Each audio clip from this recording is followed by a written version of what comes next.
Paz do Senhor para todos. Paz e graça, irmãos. Estamos aqui novamente, graças a Deus, para mais uma parte sobre o estudo sobre as duas casas de Israel. Amém. A paz do Senhor para todos os irmãos. Que essa live venha servir, né, para agregar cada vez mais conhecimento sobre esse plano maravilhoso do Senhor. A gente parou na última live falando da divisão do reino.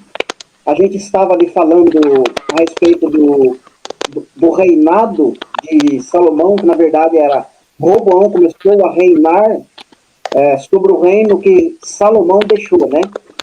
E aí Roboão está reinando sobre 12 tribos, só que Deus já havia avisado por meio falado para Salomão que iria rasgar o reino dele, mas não seria nos dias deles, mas sim quando o filho dele estivesse reinando, né? E de fato Deus rasgou esse reino. E aí Deus vai colocar 10 tribos na mão de Jeroboão e vai ficar apenas 2 tribos na mão de Roboão, né? Roboão, quando fica sabendo da notícia, vai fazer guerra, vai ficar bravo, vai tentar restituir o reino. Deus levanta outro profeta para não guerrearem contra as 10 tribos, dizendo que era Deus quem estava trabalhando nesse negócio, que não era para eles fazerem guerra. Voltem cada um para suas casas. E eles voltam, né? E aí, então, a partir desse momento, o reino fica dividido, né? As 2 tribos, Benjamim e os judeus, vão ficar em Jerusalém, territórios do sul, toda a Judéia ali, né? Reinando ali. E Jeroboão vai ficar em Samaria. E eu vou colocar um texto aqui para a gente ler, que se encontra lá em 1 Reis, né? Então vamos lá, vou fazer a leitura aqui a partir do versículo 16. Vendo, pois, todo Israel que o rei não lhe dava ouvidos, reagiu dizendo: que parte temos nós com Davi? Não há para nós herança no filho de Jessé? As vossas tendas, ó Israel, cuida agora da tua casa, ó Davi. Então Israel se foi às suas tendas. Quanto aos filhos de Israel, porém, que habitavam nas suas cidades, nas cidades de Judá, sobre eles reinou Roboão. Então o rei Roboão enviou a Adorão, superintendente dos que trabalhavam forçados. Porém, todo Israel o apedrejou e morreu. Mas o rei Roboão conseguiu tomar o seu carro e fugir para Jerusalém. Assim, Israel se mantém rebelado contra a casa de Davi, até o dia de hoje. Tendo ouvido todo Israel que Jeroboão tinha voltado, mandaram chamá-lo para a congregação, e o fizeram rei sobre todo Israel. Ninguém seguiu a casa de Davi, senão somente a tribo de Judá. Verso 21. Vindo, pois, Roboão a Jerusalém, reuniu toda a casa de Judá e a tribo de Benjamim, 180.000 escolhidos destos para a guerra, para pelejar contra a casa de Israel, a fim de restituir o reino a Roboão, filho de Salomão. Porém veio a palavra de Deus a Semaías, homem de Deus, dizendo: fala Roboão, filho de Salomão, rei de Judá, e a toda a casa de Judá e a Benjamim, e ao resto do povo, dizendo: assim diz o Senhor, não subireis nem pelejareis contra os vossos irmãos, os filhos de Israel. Cada um volte para sua casa, porque foi eu quem fiz isto. E obedecendo eles a palavra do Senhor, voltaram estes como lhe ordenara. Bom, eu li o texto aqui, é isso mesmo? É isso aí. Então aqui está falando da tentativa de guerra, né? Para restituir o reino, né? Houve a promessa, né? Que Deus prometeu que ia dividir o reino, né? Mas antes que isso acontecesse, né? Tava Jeroboão, que era um efraimita, né? Ele, antes de tomar o reino, antes dele ser elegido, vamos dizer assim, porque Salomão ficou sabendo que o profeta Aías tinha lá ungido, né, Jeroboão, que era um efraimita. Então, até o rei Salomão queria matar, começou a perseguir, né, o Jeroboão, e Jeroboão foi embora. Foi embora até quando Salomão morre. E aí, quando Salomão morre, quem que lidera as 12 tribos é Roboão, né? Roboão, e aí Roboão, em vez de tomar conselho dos mais velhos, acabou tomando o conselho dos mais novos, né? Os mais velhos disse, se você agir direito com o povo, se você fizer as coisas certas, você vai sempre reinar, né? Mas aí o conselho que os mais novos deram para ele, foi um conselho para ele, assim, se meu pai foi ruim com vocês, né? Se meu pai pegou pesado com vocês, né? Eu vou pegar mais pesado ainda. E aí fez com que o povo se revoltasse. Aí o que aconteceu? O povo foi atrás de Jeroboão. Chamaram Jeroboão, volta aí porque Roboão está aprontando aqui, né? E aí a gente vê, né, o que o irmão Magno ia citar aí agora, né? Continuando aqui, irmãos, então veja que interessante, né? O senhor mesmo falou que aquela divisão pelo profeta, como o irmão falou, que a divisão era da sua vontade, né?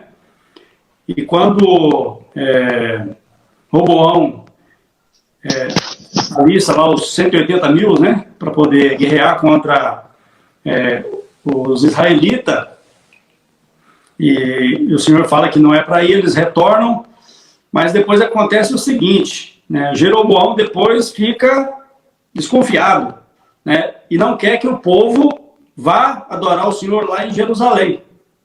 E o que ele faz? Aí ele vai cometer as abominações, que é o que eu vou ler aqui agora, né, perante o Senhor. É claro que era tudo um propósito de Deus, mas veja bem o caminho que as coisas tomou, né? Então, 1 Reis 12, 25 a 31. E disse Jeroboão no seu coração: agora tornará o reino à casa de Davi. Se este povo subir para fazer sacrifício na casa do Senhor em Jerusalém, que Jerusalém, né, ficava em Judá, o coração deste povo se tornará o seu senhor, ou seja, para Roboão, né? Então ele ficou com medo. Rei de Judá, e me matarão, e tornarão a Roboão, rei de Judá. Assim o rei tomou conselho e fez 2 bezerros de ouro. E lhes disse: muito trabalho vos será subir a Jerusalém.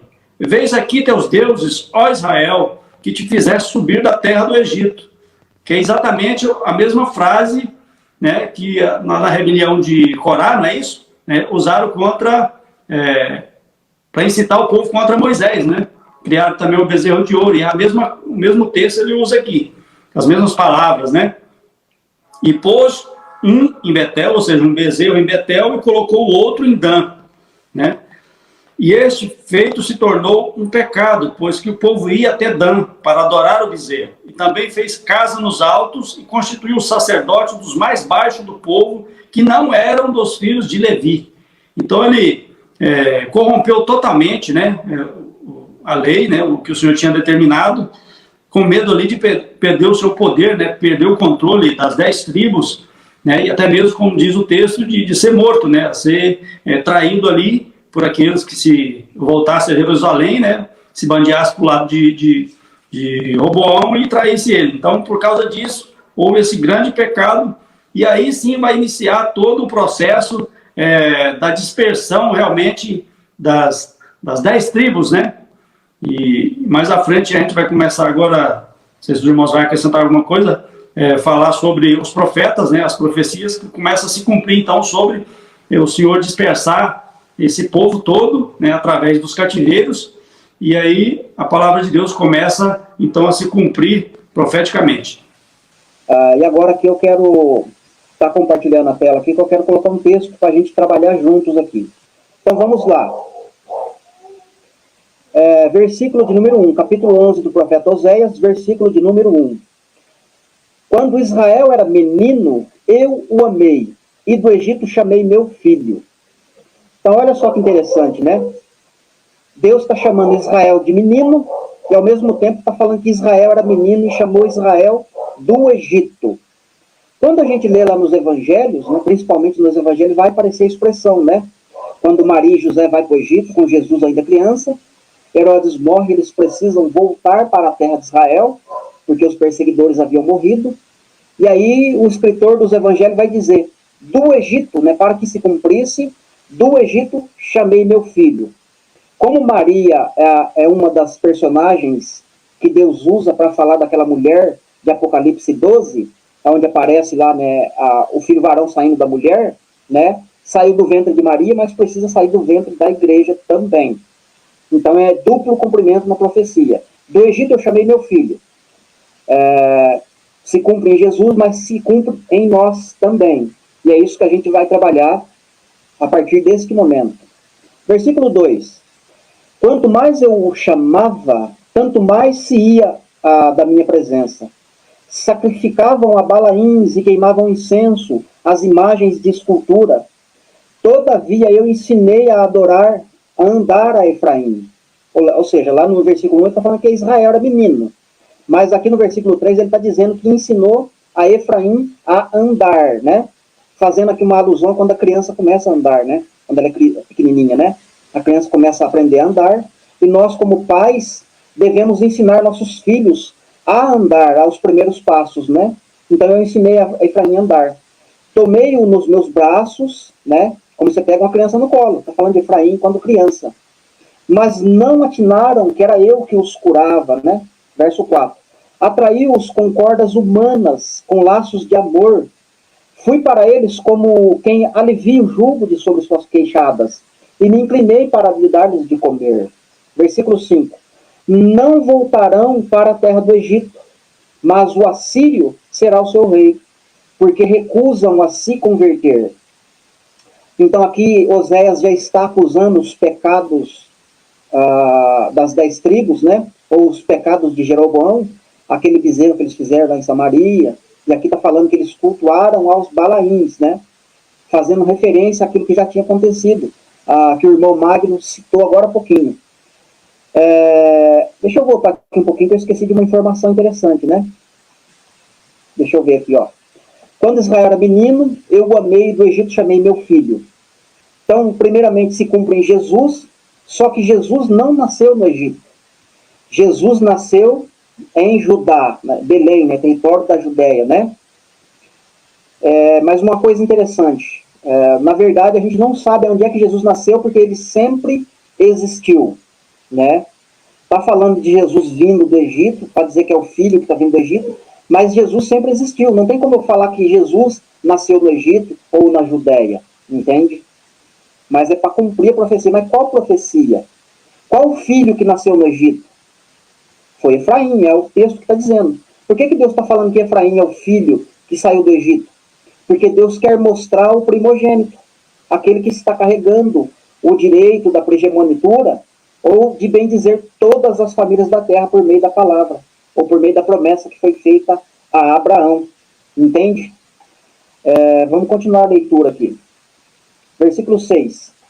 A espada cairá sobre as suas cidades, e as consumirá os seus ferrolhos, e as devorará por causa dos seus caprichos.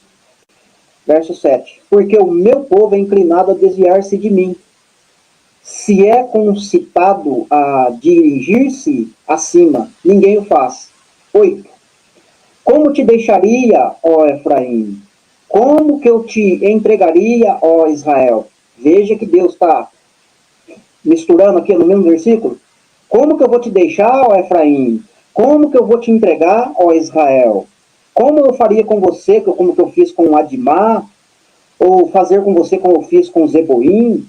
O meu coração está comovido dentro de mim, e as minhas compaixões a uma se ardem. Olha só que expressão que Deus está falando referente a Efraim, né? Mesmo uma situação de lamaçal de pecado, de adorar outros deuses, né? Na onde eles foram, ou estão indo, né?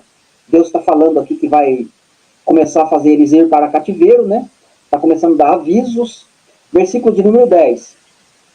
Andarão após o Senhor, este bramará como leão, e bramando, os filhos tremendo virão do ocidente. Tremendo virão como passarinhos e do Egito, e como pombas da terra da Assíria. e os farei habitar em suas próprias casas, diz o Senhor. Versículo 12. Efraim me cercou por meio de mentiras, e a casa de Israel com engano, mas Judá ainda domina com Deus, e é fiel com o santo. Por enquanto, né? Por enquanto. Então percebe que aqui Deus está mostrando, né? Está trazendo à tona todas as perversões, todos os pecados, todo tipo de idolatria que Efraim, Israel, esteve cometendo nesse período, e Deus está acusando, está mostrando, né? Que ele vai aplicar juízo. Que eles vão para o Egito, vão para a Síria, né? Vão para cativeiro, né? E eu vou fechar aqui por enquanto a minha fala referente a este capítulo. Vou passar aqui para os irmãos. Fala aí, irmão Luciano. Pois é, irmão. Esse texto aqui de Oséias, realmente a beleza que o plano de Deus tem, né, com relação a Judá e a Efraim, né, um plano perfeito, um plano extremamente perfeito, né, de segurar Judá, né, e espalhar a casa de Efraim, tanto que no versículo 11 do capítulo 10 de Oséias mesmo, ele diz assim, ó, farei cavalgar Efraim. Olha só a expressão que ele usa, farei cavalgar Efraim e Judá lavrará. Sabe, Deus planejou tudo isso de maneira que a salvação, de maneira que a espécie, ser humano, ela tivesse onde se agarrar, sabe? Deus estava criando algo que o homem pudesse olhar e dizer, ali eu tenho salvação, né? Elevo meus olhos para o monte, de onde virá o meu socorro, né? Deus estava criando algo poderoso, né? Espalhando, né, a tribo de Efraim, né? E segurando ali a tribo de Judá, né? Porque você vê que depois não que Judá não prevaricou, nada disso que eu estou falando, né? Mas você vê que desde Jeroboão até quando acabou o reinado do povo de Efraim, né, da casa do reino de Israel, não teve um rei bom. Não teve um para dizer, olha, um ali foi, né? Mas em contrapartida, no reino de Judá, teve alguns, né, que a gente vê que foi um rei segundo o coração, né, de Davi, segundo o coração do Senhor, né? Mas o livro de Oséias, ele é brilhante por causa disso, por Deus declarar o plano dele de maneira bem clara para nós aqui. Como o irmão Luciano falou, esse plano de Deus, né, ele é maravilhoso, né? O Senhor realmente é maravilhoso, e ele faz tudo metodicamente, tudo se encaixa no tempo determinado. Isso quando a gente vai descobrindo isso, é maravilhoso. Então, essa mensagem das duas casas de Israel, e que muitos não consideram, outros não tiram tempo para entendê-la, tem esse diferencial, porque realmente, quando você entende completamente isso aí, é que você se desperta realmente para o plano de Deus para com, o irmão falou, para com a humanidade, né? Não é mais só a casa, né, de Israel e Judá, é a humanidade aí agora. Então, quando dá esse clique aí, que você entende isso, aí você começa a se maravilhar realmente por esse plano. O irmão falou que a gente vai seguir, mas eu queria ver Ezequiel 36:17, ainda falando sobre os cativeiros. Então, para que essa maravilha dessa mensagem, desse ensino, ele fosse estendido a todo homem na face da terra, realmente o Senhor teve que dispersar totalmente, né, a tribo, o reino de Israel, né? E começou então por quem? Pelo o cativeiro assírio, né? Então, quando o povo foi cativo, né, pelos assírios, e aí teve uma sequência depois, nunca mais se ouviu falar das 10 tribos, porque realmente foi disperso, nunca mais retornaram, porque foram conquistados pelos assírios. Depois, os assírios foram conquistados pelos babilônicos, né?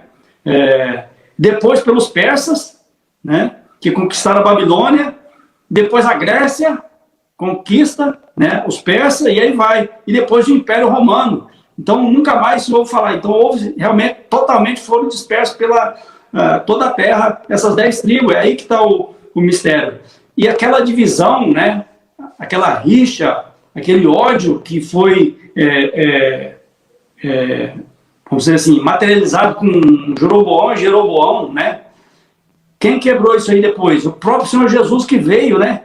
E tirou o muro de separação, porque até então, é claro que não foi completo ainda essa obra, porque ela tem um sentido escatológico aí, um tempo determinado para tudo se cumprir, mas até hoje, né, ainda tem os judeus que se dizem judeus, ainda tem, apesar que você faz um estudo aí pela internet e tal, não, aqui nós recebemos todos, né, os judeus lá agora em Israel, aquela terra lá que é Israel, né, que a gente sabe que ainda não é ainda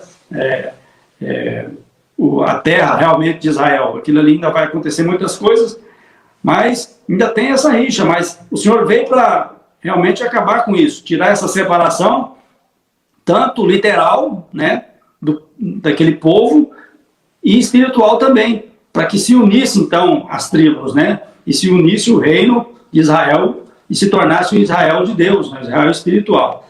E outros profetas vão falar isso, vão profetizar isso, como aqui em Ezequiel 36, 17, né, filho do homem, quando a casa de Israel habitava na sua terra, então eles a contaminaram com os seus caminhos e com as suas ações, né, com as suas imundícias de uma mulher, como a imundícia de uma mulher em sua separação, tal era o seu caminho diante de mim. Derramei, pois, o meu furor sobre eles, por causa do sangue que derramaram sobre a terra, e porque a contaminaram com seus ídolos, e os espalhei entre as nações, e foram dispersos pela terra, né, conforme os seus caminhos e conforme os seus feitos, eu os julguei. Então, vários profetas a partir daí profetiza isso, né? Já tinha profetizado outros. Então isso aí começa a se cumprir, e aí que vem a beleza dessa mensagem, e quando você entende, realmente faz uma diferença muito grande na nossa leitura da Escritura, nosso entendimento das profecias, e é isso que a gente vai continuar vendo agora. Tá bom, irmãos? Amém. É óbvio que aqui está tendo uma sequência, né? Se a gente pegar o capítulo 30, a gente vai entender o que ele está falando no 31 aqui, mas a gente vai pegar a partir do versículo 1, né? Naquele tempo, diz o Senhor, serei o Deus de todas as tribos de Israel, e elas serão o meu povo. Então a gente precisa ler o capítulo 30, né? No caso, para quem for dar uma aprofundada, né? Vai entender por que Deus está falando que naquele tempo Deus seria Deus de todas as tribos. Né? Qual é esse tempo, será? Por isso que quando a gente chega no Novo Testamento, Tiago principalmente vai ler lá, né? Vai falar no capítulo 1, versículo 1, né? Quero endereçar esta carta ao pessoal que está na dispersão, que são as 12 tribos de Israel, né? Ou seja, Tiago está entendendo que chegou aquele tempo que Jeremias está falando aqui. Versículo 2. Assim diz o Senhor, o povo que se livrou da espada e logrou graça no deserto, aqui não está falando de Israel lá no deserto, lá não. É de um outro período. Eu irei e darei descanso a Israel. Eles tiveram descanso junto com Josué, mas o escritor de Hebreus vai falar que resta um descanso, que aquele descanso não valeu. Não foi aquele que Deus estava falando. 3.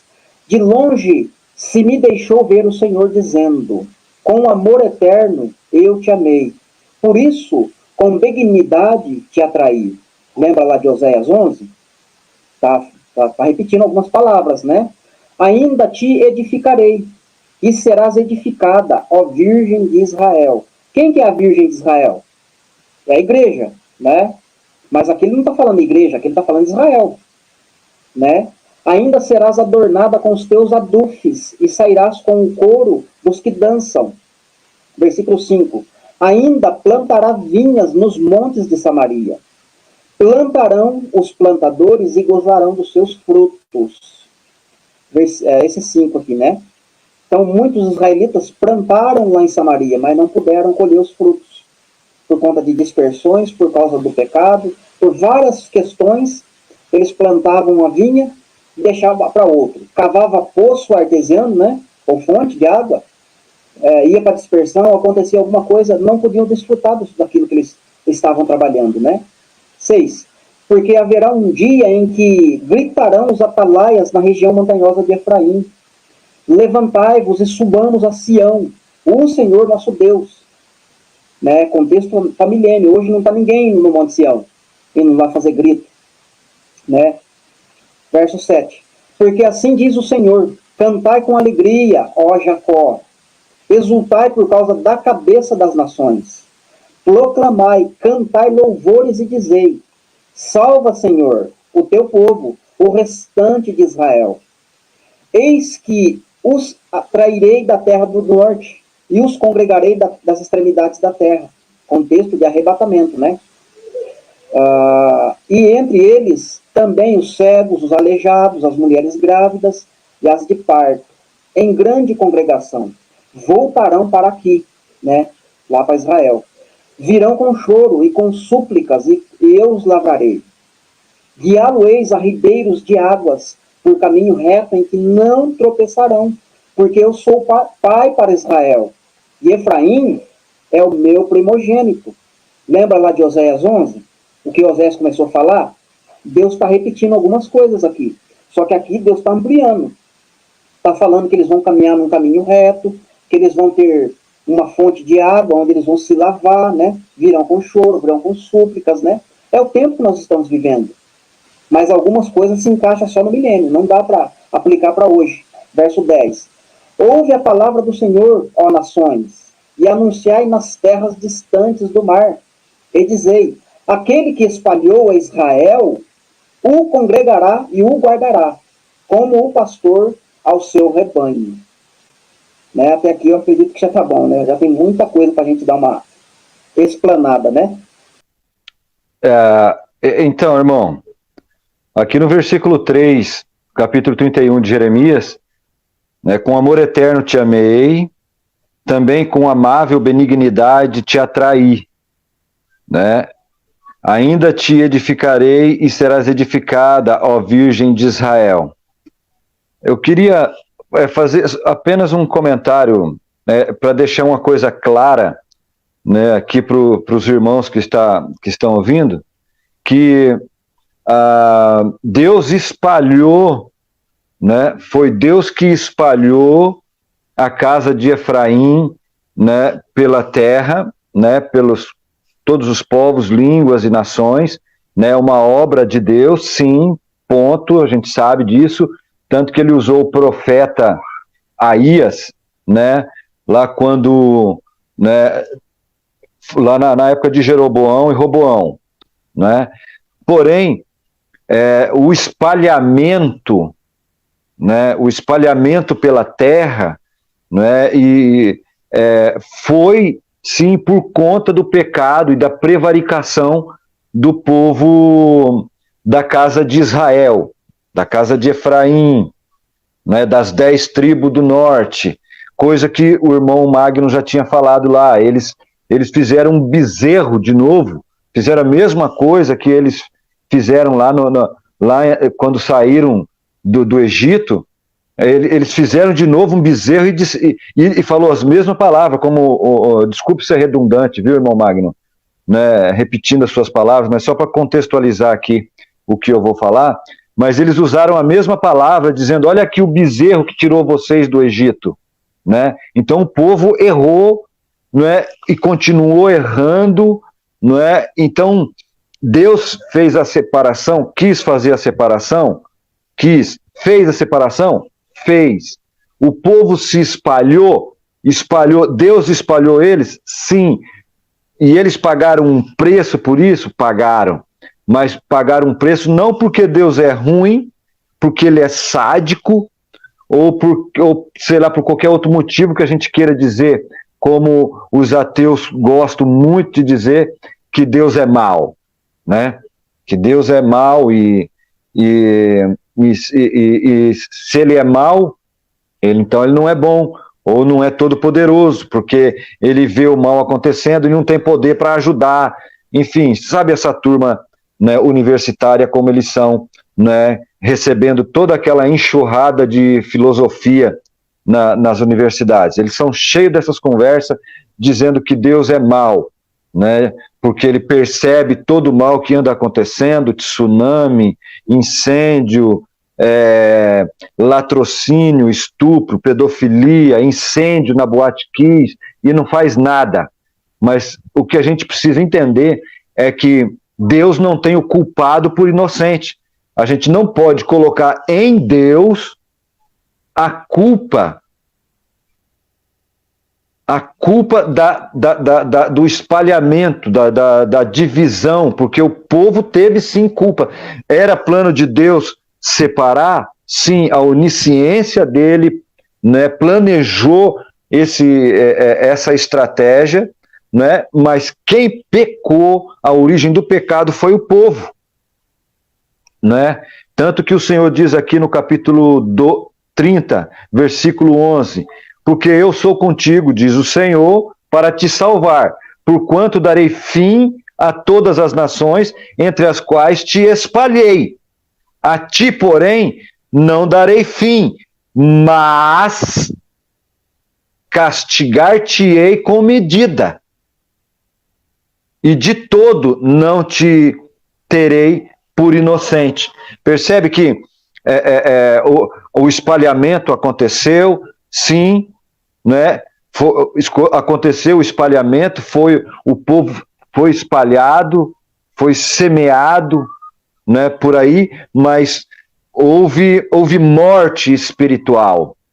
Houve morte espiritual para que houvesse depois vida para a humanidade, para que acontecesse que a salvação ficasse disponível para todos, né? Para que a gente pudesse ler com mais sabedoria o texto que o irmão leu. Com amor eterno te amei, também com amável benignidade te atraí, porque o Senhor espalhou, mas o Senhor teve a promessa de atrair, não é?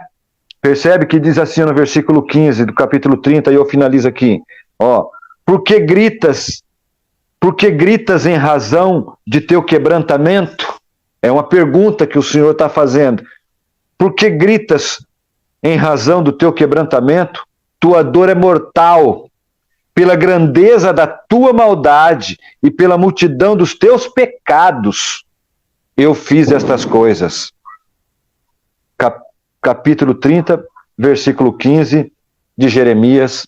Amém. Realmente é uma obra maravilhosa. E continuando então aí essa parte, é interessante que quando você entende essa mensagem, quando você começa, vamos dizer assim, pegar o fio da meada, né? Porque no começo, quando as pessoas começam a estudar esse assunto, as coisas parecem desconectas, né? Você fica meio perdido. Mas quando você pega o fio da meada e começa, né, a explorar as escrituras, ir lá nos profetas e fazer as ligações, aí a coisa fica maravilhosa. E aí você vê todas as ligações, aí você vai no Novo Testamento, começa a ler, começa, né, ver aquelas revelações maravilhosas, aí vai lá no profeta ler, poxa, aqui ele está falando do Israel de Deus, não, aqui ele já está falando das tribos do norte, aqui do sul. Isso aí, irmãos, é uma coisa maravilhosa, porque a gente no passado lia, isso aí era como fonte histórica, não é mesmo? Até na teologia moderna, a maioria fala que assim, não, o Velho Testamento é fonte histórica, é só para a gente saber lá as gerações dos reis, quem foi o rei tal, né, quem foi da linhagem tal, só para isso, porque o que interessa é o Novo Testamento. Mas é um ledo engano, irmão. Quem fala isso aí tá muito perdido, né, tá precisando de muita luz aí para poder entender. Quando você continua aqui a leitura, por exemplo, no versículo 8, né, eis que os trarei da terra do norte, e os congregarei das extremidades da terra, entre quais haverá cegos, aleijados, gradas de parto juntamente, em grande congregação voltarão para aqui. Aí você presta atenção nas palavras do Senhor Jesus. Não tem a ligação, irmão? O Senhor está falando da igreja, né? Aí você continua, virão com choro e com súplicas os levantai, segui-los-ei aos ribeiros de águas, por caminho direito, o qual não tropeçarão, porque sou um pai para Israel, e Efraim é o meu primogênito. Ouvi a palavra do Senhor, ó nações, e anunciai às ilhas longínquas, e dizei, aquele que o espalhou Israel, congregarás e guardará como pastor o seu rebanho. Então aqui tem, é claro, tem os dois sentidos aqui, né? Tem o sentido da igreja, tem o sentido também literal, né? Tem o sentido aqui dentro do milênio, mas a obra principal, que é a revelação principal, seria da própria igreja, o Senhor restabelecendo o Israel de Deus, né? Fazendo ali novamente a junção das 10 tribos, né? Espiritualmente com Judá. Então é maravilhoso, isso aí realmente... os irmãos têm que se debruçar, quem ainda não conhece essa mensagem, e vai entender que isso aí é chave para tudo dentro da Escritura. Eu entendo dessa forma.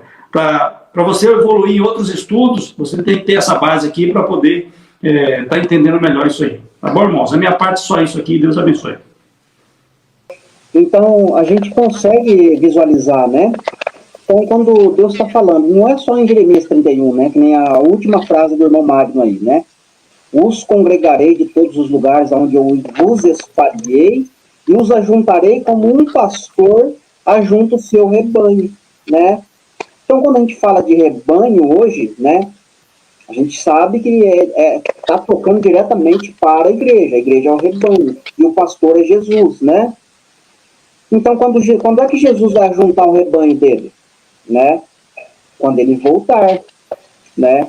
Fisicamente falando, mas espiritualmente ele já está juntando o seu rebanho, claro. Mas quando ele voltar, ele vai juntar o seu rebanho. Então, qual é a conexão que a gente precisa fazer? É óbvio que eu passei por isso, o irmão Magno passou por isso, o irmão Luciano passou por isso. Toda vez que eu ia conversar com alguém, entre aspas, né?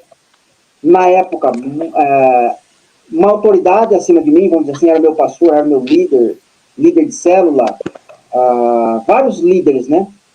Várias hierarquias, vamos dizer assim.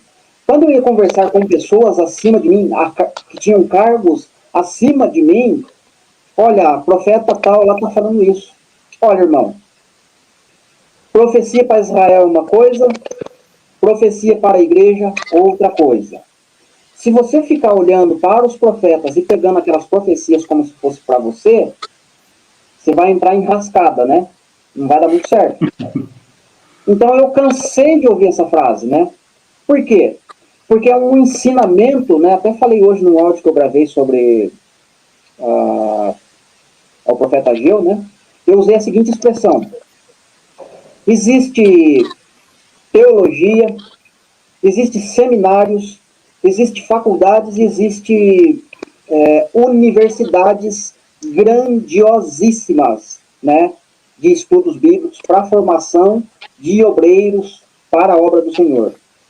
Qualquer uma dessas áreas que você queira se envolver, né, seja fazer um seminário, seja estudar teologia, seja online, seja na igreja, ou com alguém em algum lugar, ou numa faculdade, ou numa universidade.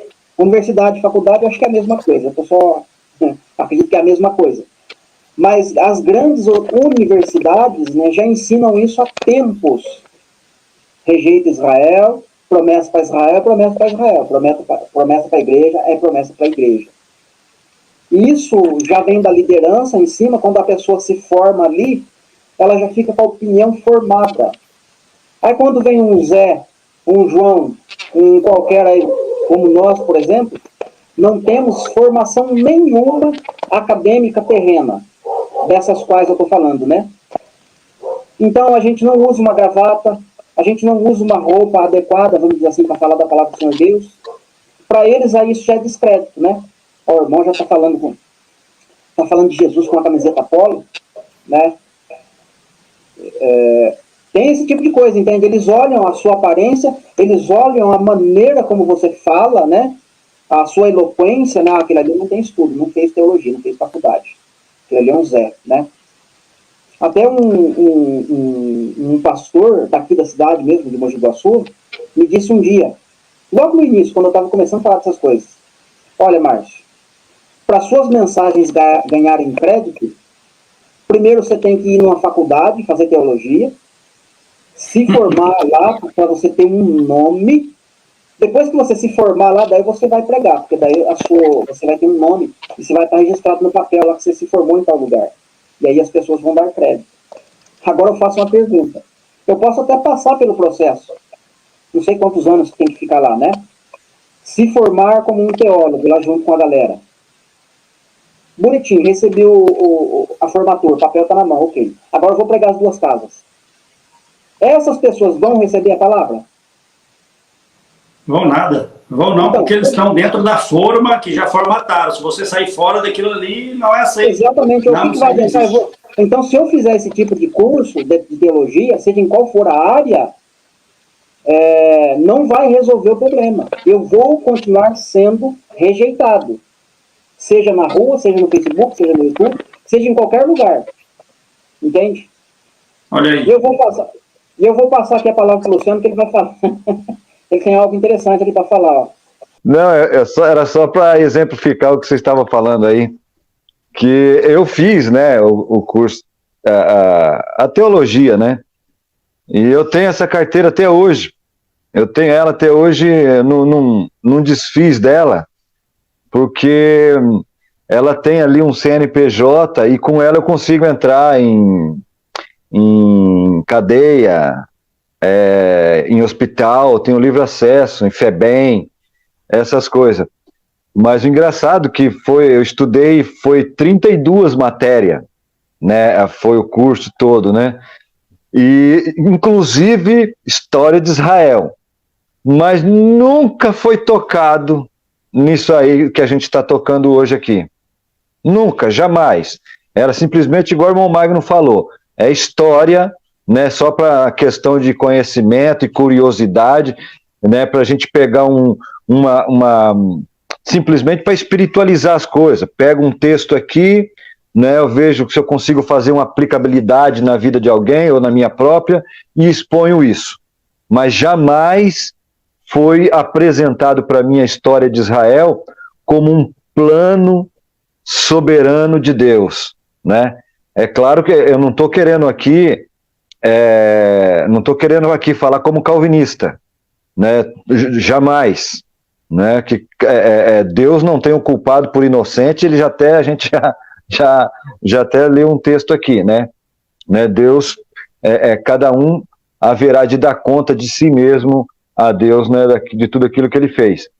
Mas completando o que eu estava falando, as escolas de faculdade teológica realmente não tem como objetivo apresentar esse plano maravilhoso de Deus, né, que é apresentar a salvação dessa maneira, né, fazendo com que você olhe para o Novo Testamento e você consiga enxergar a coisa mais maciça, mais verdadeira, né, sem querer ficar espiritualizando, sem olhar, por exemplo, para...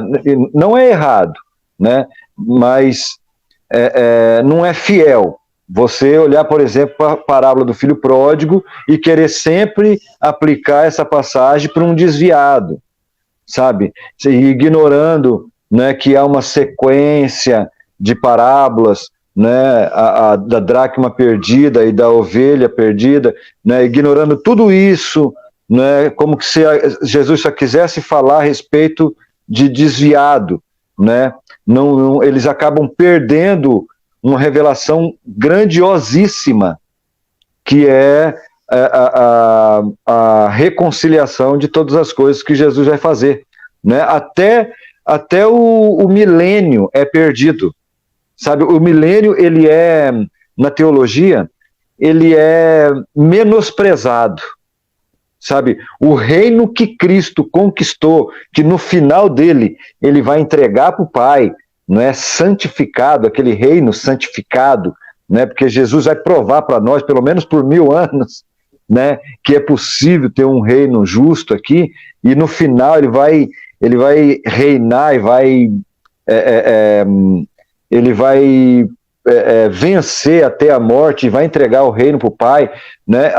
Esse plano que Deus fez através de Cristo para conquistar um reino milenar, né, sacerdotal, para depois entregar ao Pai, isso é perdido. perdido na teologia. Não se conhece, né, a história das duas casas de Israel. Infelizmente, depois fica só espiritualizando as coisas. Amém. Só para também complementar mais aí. E acaba, o que acontece? A mensagem de Deus, a obra que Cristo veio fazer, ela fica minimizada, né?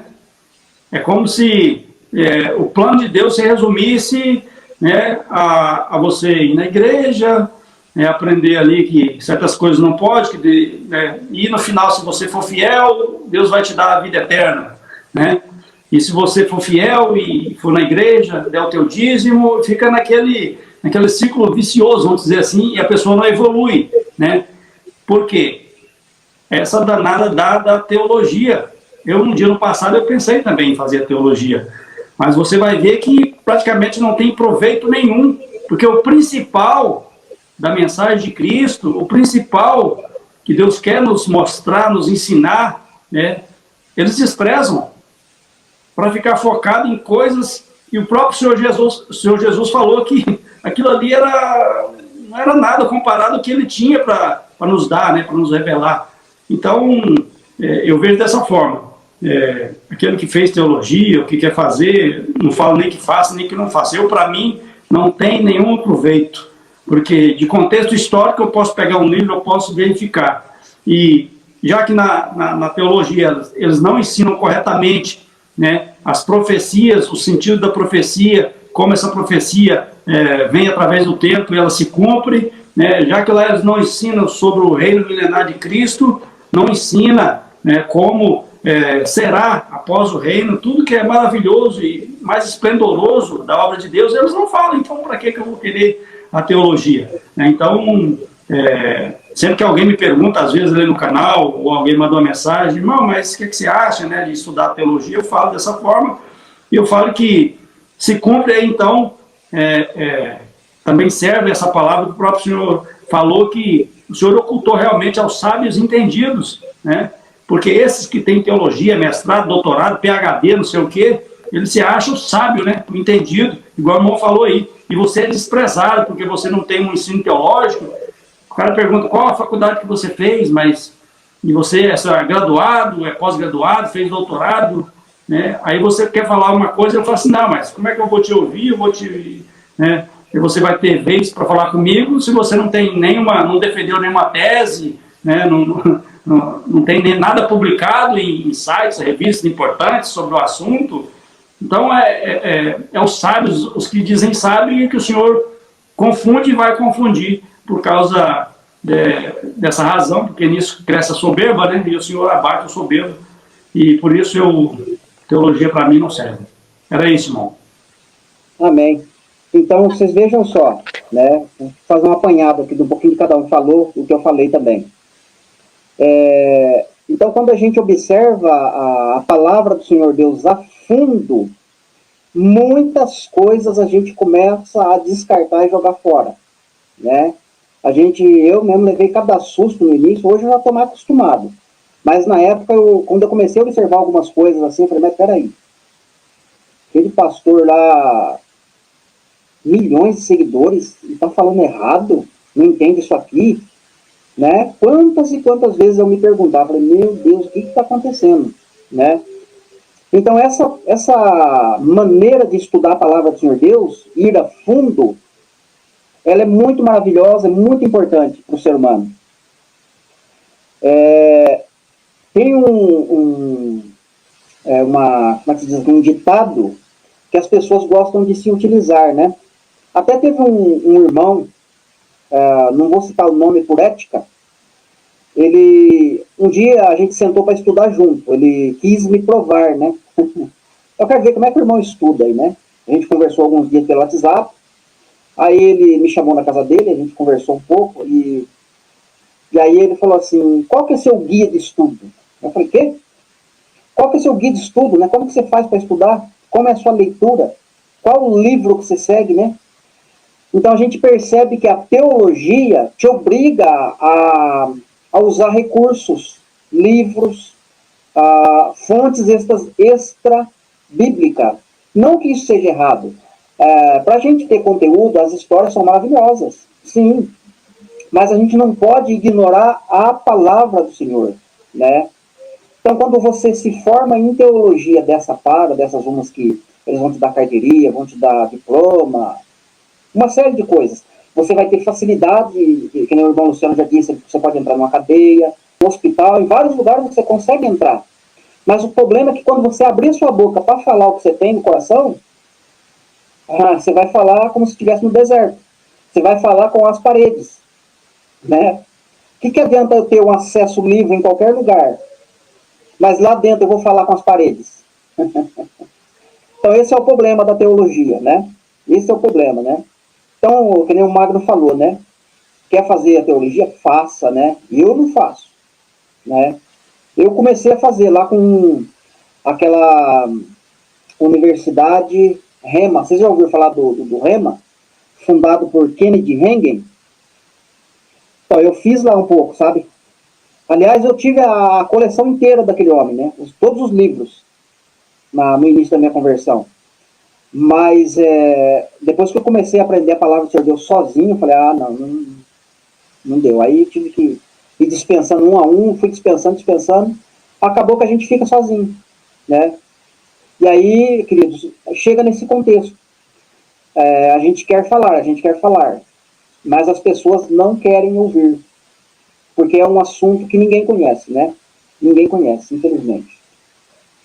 Mas isso mostra pra gente o quanto Deus pode provar o nosso coração, né? Quantas pessoas, né? Eu fico imaginando, no dia do galardão, né? No dia da recompensa. Né? Aqueles que eram PhD, né?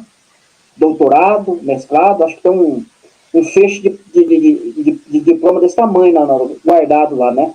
De tantos teologias, de tantos cursos que a pessoa fez, se encheu, né, de diplomas, né? E chega lá no dia do galardão, ele fica lá embaixo e você lá em cima. Ele fala, mas tem alguma coisa errada aí. Né? Eu acredito que vai ter surpresas nesse sentido, né? E a pessoa vai olhar e vai falar, poxa vida, o que aconteceu? E aí é a hora que o mestre vai falar, você não quis escutar, você não quis ler minha palavra, você não deu atenção. Tá aqui, ó. É que nem o irmão Magno falou, o irmão Luciano falou. Agora eu vou finalizar minha fala. Quando a gente rejeita essa parte de Israel, dentro da Bíblia, nos profetas, a gente automaticamente está rejeitando o que vai acontecer no milênio. Porque é justamente através dos profetas que Deus está detalhando tudinho o que vai acontecer no milênio, quando Cristo voltar.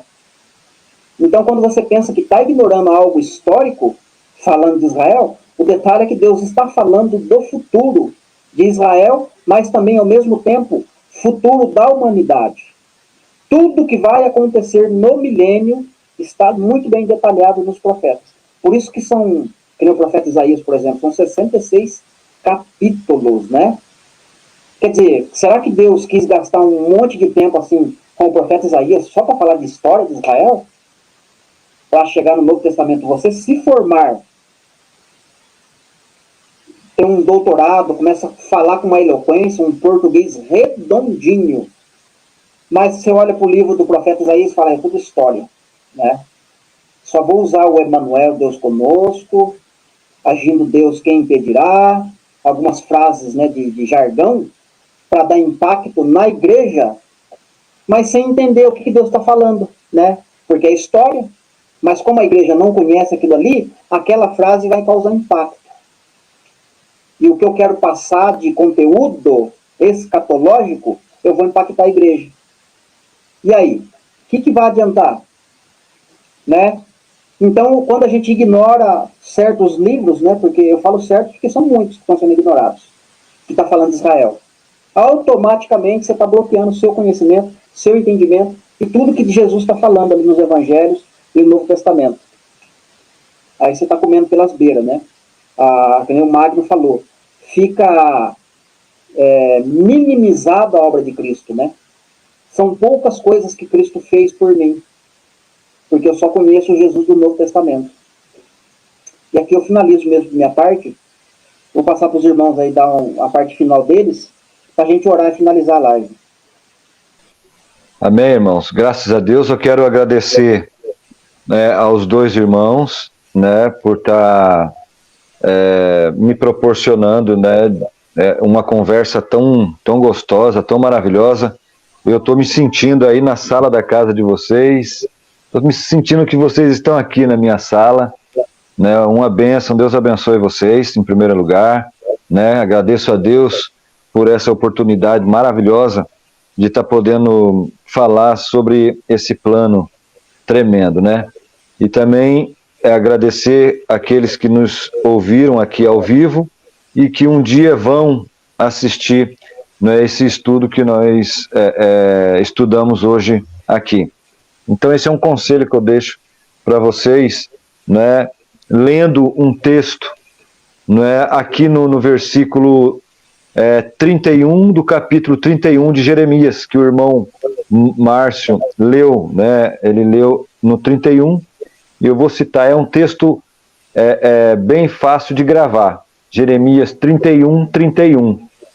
E eis que dias vêm, diz o Senhor, em que farei concerto, um novo concerto com a casa de Israel e com a casa de Judá.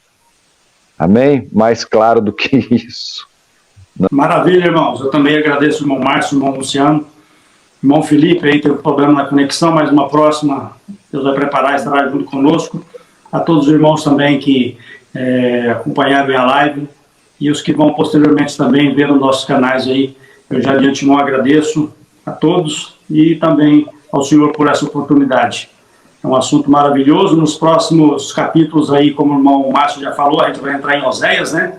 Então a gente vai começar a explorar mais, realmente bastante coisa dentro de Oséias, depois a gente relacionar isso no Novo Testamento.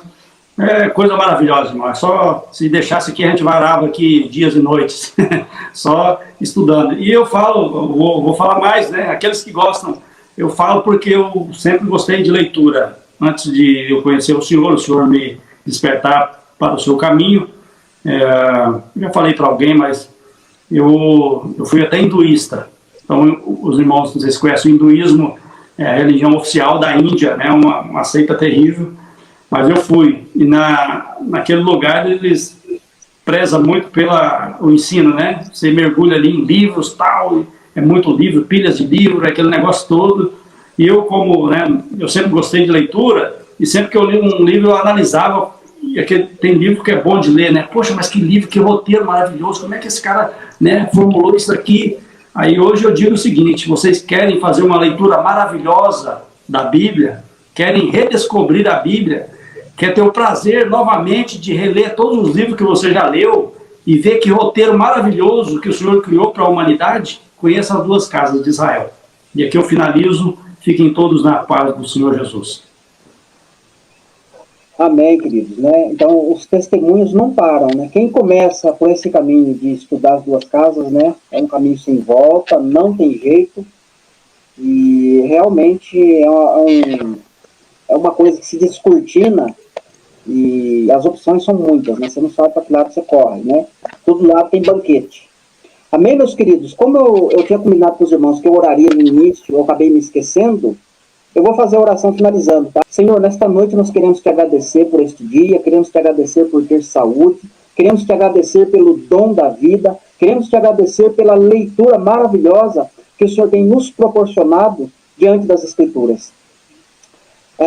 Queremos agradecer pelo plano o qual o Senhor tem desvendado por toda a sua palavra referente à salvação da humanidade. Queremos te agradecer. Queremos te agradecer pela vida do Luciano, pela família do Luciano. Queremos agradecer pela vida do irmão Magno, para sua família. Queremos também agradecer pela tentativa de participar com a gente da live, não foi possível, com o nosso querido irmão Felipe, né? Mas que numa próxima vez ele possa estar conosco, né? Porque ele está cheio de vontade, né? De garra, de determinação, porque isso se abriu para ele, né? E ele gostaria muito de estar compartilhando aqui conosco, para vocês, estudos da palavra do Senhor Deus referente às duas casas. Mas numa próxima vez ele vai estar presente conosco, um garoto de 17 anos de idade, já se desbrustando em profundidade das Escrituras. Senhor, nós queremos te agradecer por tudo mesmo. Em o nome do Senhor Jesus. Amém. Amém. Amém, que assim Amém. seja. Não? Uma boa noite para todos. Deus abençoe, meus irmãos.